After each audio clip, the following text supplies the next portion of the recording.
Bonjour à toutes et tous, après une trop longue absence.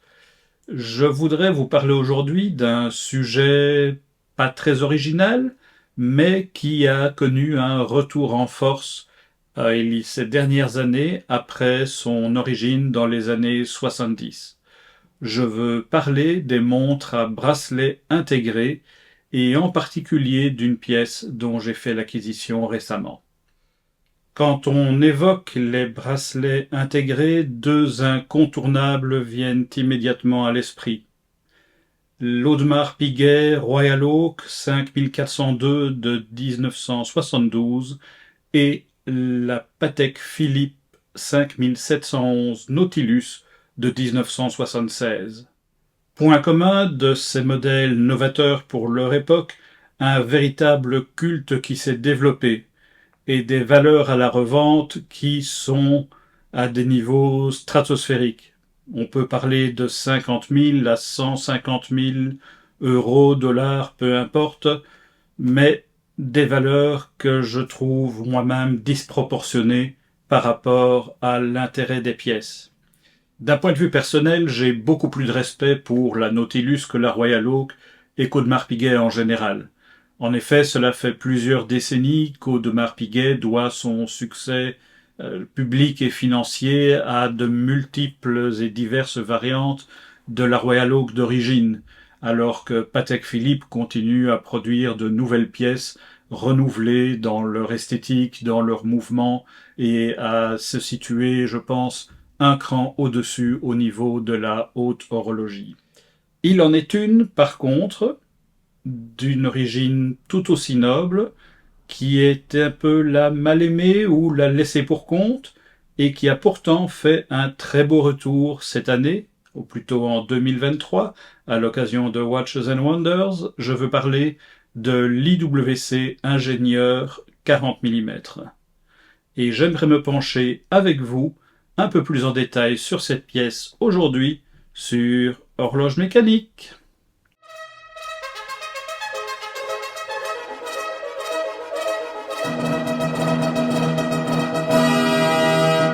Commençons donc par nous poser la question, qu'est-ce qu'une montre à bracelet intégré et pourquoi ont-elles connu un tel engouement dès l'origine? Est-ce parce que la conception de la montre, de son boîtier et du bracelet vont de pair, demandant un effort stylistique et esthétique plus approfondi, ou était-ce simplement un effet de mode ou de nouveauté lorsque les premiers modèles furent lancés? Ce développement est également concomitant à une évolution des matières. Certains experts, dans les années 60, avaient déjà identifié qu'il y aurait un certain déclin dans la montre de luxe traditionnelle en or et que l'utilisation de l'acier correspondait mieux au mode de vie qui se développait à l'époque.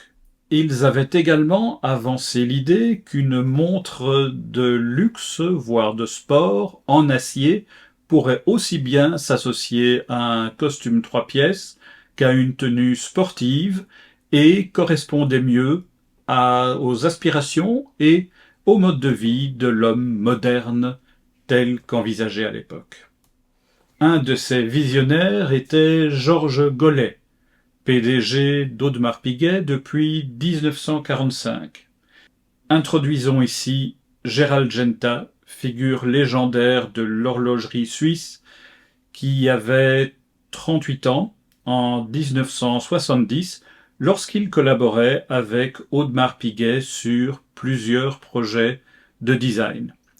Le 10 avril 1970, quelques jours avant l'ouverture de la foire qui allait plus tard s'appeler Baselworld, il reçoit un coup de fil de Georges Gollet qui s'adresse à lui en ces termes.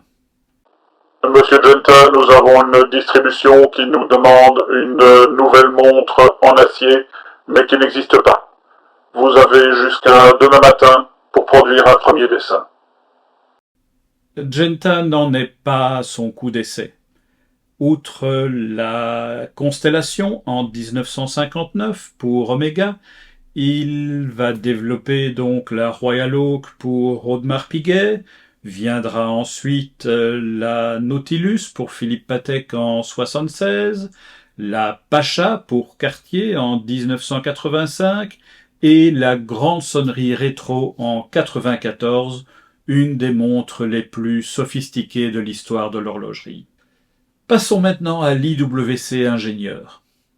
En 1954, IWC Schaffhausen lance l'Ingénieur type 666.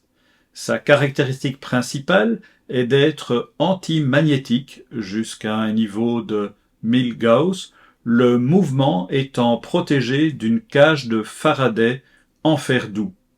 Le public cible de cette montre est forcément parmi les personnes qui risquent d'être exposées à de tels champs magnétiques et le nom d'ingénieur lui vient assez évidemment. C'est également en 1954 que Rolex introduira sur le marché sa propre solution, le modèle 6543 1000 Gauss, fortement dérivé de la toute récente Submariner. Notons au passage que Rolex a retiré la 1000 Gauss de son catalogue en 2023 et laissons aux spectateurs qui le souhaitent mettre cette vidéo sur pause afin de respecter 1 minute de silence s'ils le souhaitent. En 1974, 20 ans après son introduction, IWC confie à Gerald Genta le design du nouveau modèle d'ingénieur, celui-ci devant faire partie de la collection SL pour Steel Line. Ainsi, en 1976, IWC lance l'ingénieur SL par Gerald Genta la même année que la Nautilus de Philippe Patek. L'ingénieur SL présente un boîtier coussin de 38 mm, une lunette perforée de 5 orifices abritant des vis qui ne sont pas alignées et bien sûr un bracelet intégré. Tous les modèles sont équipés d'un indicateur de date et d'aiguilles bâtons.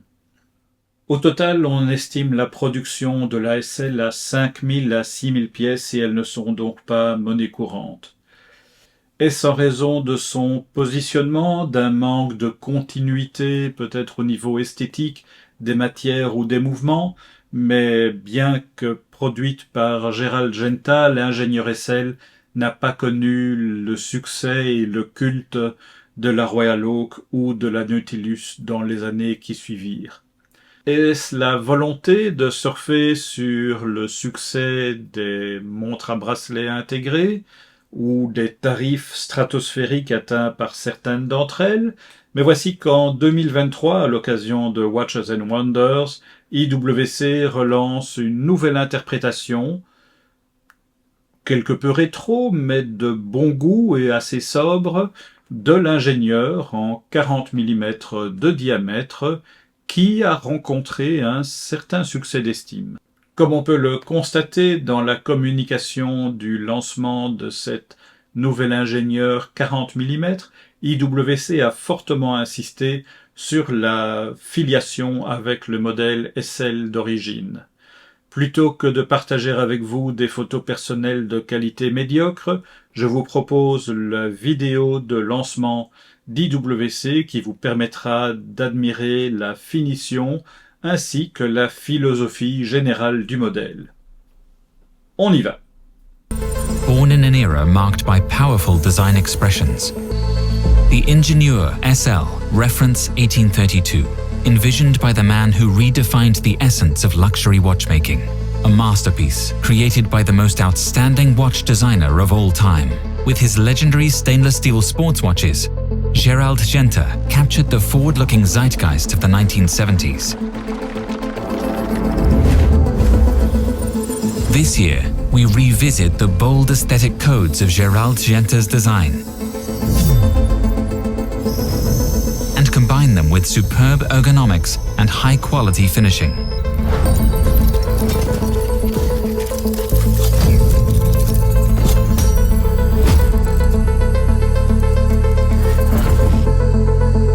A re-engineered automatic model with state-of-the-art technical features. Visual codes that have stood the test of time. The characteristic bezel, now held in place by genuine functional screws. The grid, creating unique visual depth on the dial. A crown guard underscoring the sculptural quality of the case.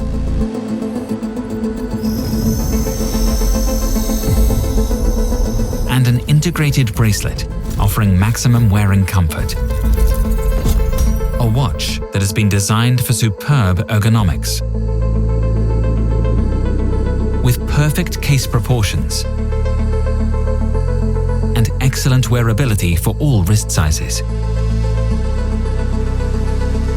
A timepiece that is a testament to our technical excellence in manufacturing. Distinguished by outstanding quality in processing and finishing. Temporary interpretation. The Ingenieur Automatic 40, the ultimate sports watch for the 21st century. IWC. Form und Technik. Outre sa finition, l'ingénieur est livré avec une jolie housse de voyage et une petite trappe secrète qui recèle 2 poinçons permettant d'ajuster le bracelet. Jolie attention aux détails. Reste le point qui fâche certains, le prix. Au niveau AD, il est possible de se la fournir, mais son tarif avoisine celui d'une Rolex Submariner Date, ce que l'on peut juger exagéré pour ce modèle d'IWC. Il est à noter néanmoins qu'il est encore accessible, fût-ce sur le marché gris avec une ristourne, fût-ce au niveau d'un AD, mais uniquement auprès d'un AD 100% IWC, pas auprès d'une boutique multimarque. La nouvelle ingénieure 40 mm est mue par un mouvement IWC Richemont 3211, que l'on retrouve également dans de nombreuses productions pilotes de la marque. Et on peut dès lors trouver également, par rapport à ce critère, le tarif exagéré. Il faut bien sûr intégrer également la taxe Genta, mais également une finition de très bonne facture et, je dirais, la filiation avec des pièces iconiques que l'on ne peut nier. Si vous appréciez les montres à bracelet intégré et souhaitez une approche moins onéreuse, à un tarif légèrement inférieur, on peut trouver la Zenith Defy Skyline avec son mouvement El Primero et sa petite seconde qui trotte joyeusement en 10 secondes. Également, continent encore un petit peu moins cher, on peut arriver à une Christopher Ward, à une bien connue Tissot PRX, ou même encore dans un rayon plus abordable, la récente Citizen Tsuyosa qui connaît un succès mondial. Le verdict. Je vous mentirais si je vous disais que je ne suis pas tombé sous le charme de cet ingénieur qui rassemble tous les points positifs du modèle d'origine, fût-ce la finition, la sobriété réussie du cadran, le bracelet très confortable, ainsi qu'un mouvement qui, sans atteindre la qualité, robustesse ou précision de production de gamme équivalente chez Rolex ou Omega, est d'une qualité définitivement suffisante. Pas de quoi en faire un fromage, fût-il suisse ou d'ailleurs. Voilà, j'espère que cet épisode vous aura plu et aura attiré votre attention sur cette pièce qui m'est chère, au propre comme au figuré, mais qui mérite, je pense, une attention certaine de la part de tous.